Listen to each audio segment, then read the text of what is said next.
खुदा उनके अजीम बाबरकत और जलाली नाम में आपकी सलामती हो। वेलकम ऑन जय मसीह टीवी। मैं खुदा उनकी शुक्रगुजारी करता हूँ एक दफ़ा फिर खुदा ने मुमकिन किया कि आज आपके साथ खुदा उनके कलाम की ज़िंदगी बख्श बातों को शेयर कर सकूँ। और आज हम देखेंगे मत्ती रसूल की मार्फत लिखी गई अंजील और उसका 7 बाब और उसकी 24वीं आयत से लेकर 27वीं आयत तक।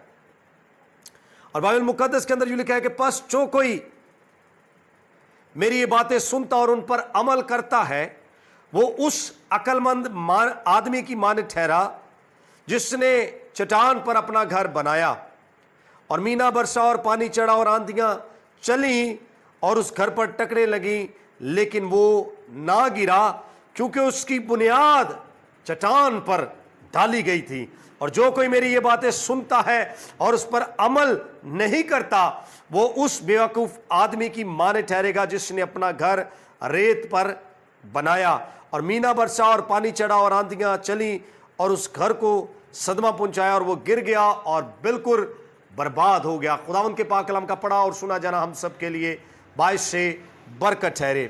मेरे अज़ीज़ों, 5वें बाब से लेकर 7वें बाब तक आप सब जानते हैं कि ये जो वाज है ये पहाड़ी वाज कहलाता है। और आज तक इस जैसा वाज जो है वो दुनिया के अंदर किसी शख्स ने नहीं किया जैसा उस वक्त में यीशु अल मसीह ने किया।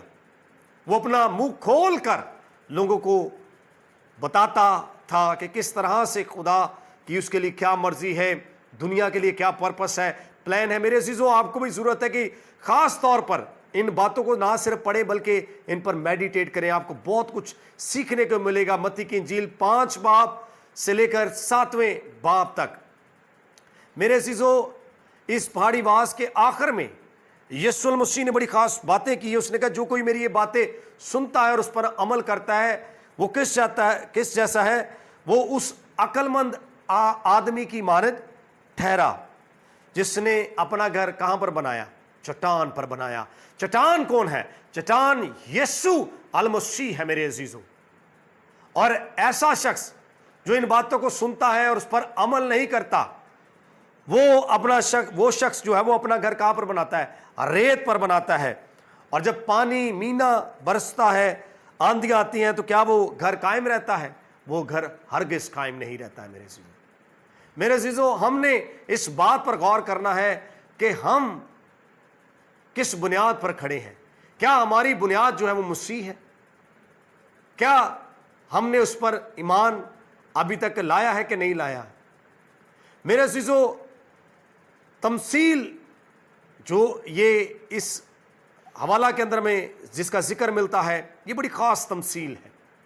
अगर हम तमसील लफ्ज़ पर गौर करें तो इब्रानी के अंदर लफ्ज़ जो है वो मिसल आया है जिसका मतलब है कि ज़मीनी जो कहानी है उसका मतलब आसमानी हो, वो तमसील कहलाती है।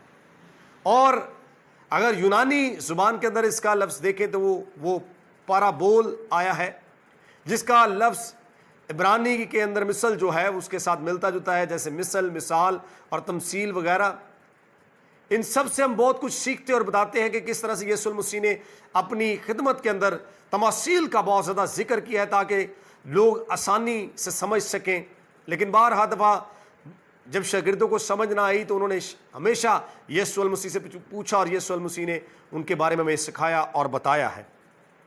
और मेरे अज़ीज़ों, जब हम पहाड़ी वास 5वें बाब से लेकर 7वें बाब तक पढ़ते हैं तो मेरे अज़ीज़ों, हम इस बात का अंदाज़ा लगा सकते हैं कि यीशु मसीह फ़कीह फरीसियों की तरह नहीं बोलते थे बल्कि वो साहिब इख्तियार की तरह कलाम देते थे। वो बड़े शरीयत के माहिर हैं और वो सब कुछ जानते हैं।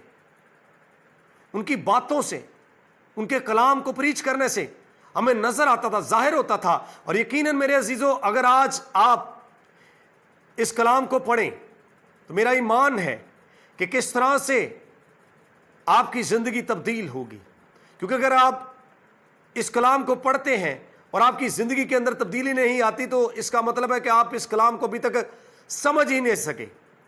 मैं ये समझता हूं कि आपकी जिंदगी के अंदर एक इनकलाब सा बरपा हो जाएगा اور آپ ایسے گہرے بیدوں سے واقف ہوں گے کہ یقیناً آپ جانیں گے کہ یسوع المسیح نے کس طرح سے باتیں کی ہیں. کیا کچھ ہمیں ان صرف 2، 5 اور 6 اور 7 3 ابواب کے اندر ہمیں کیا کچھ سکھایا ہے. میرے عزیزو، اس تمثیل سے ہم بہت کچھ سیکھتے ہیں. ہمیشہ اس بات کو یاد رکھیں کہ اگر کسی شخص کی بنیاد یسوع المسیح نہیں ہے تو اس کی بنیاد جو ہے وہ کمزور ہوگی، وہ ریت پر ہوگی. ہم نے اپنی بنیاد کہاں پر قائم کرنی ہے؟ ہم نے اپنی بنیاد یسوع المسیح پر قائم کرنی ہے، کیونکہ چٹان ایک ہی ہے اور وہ یسوع المسیح ہے. سو خداوند آپ کو اس کلام کے وسیلہ سے برکت دے اور خداوند کا فضل اور رحم ہمیشہ آپ کے ساتھ رہے. Thank you very much. God bless you. جے مسیح کی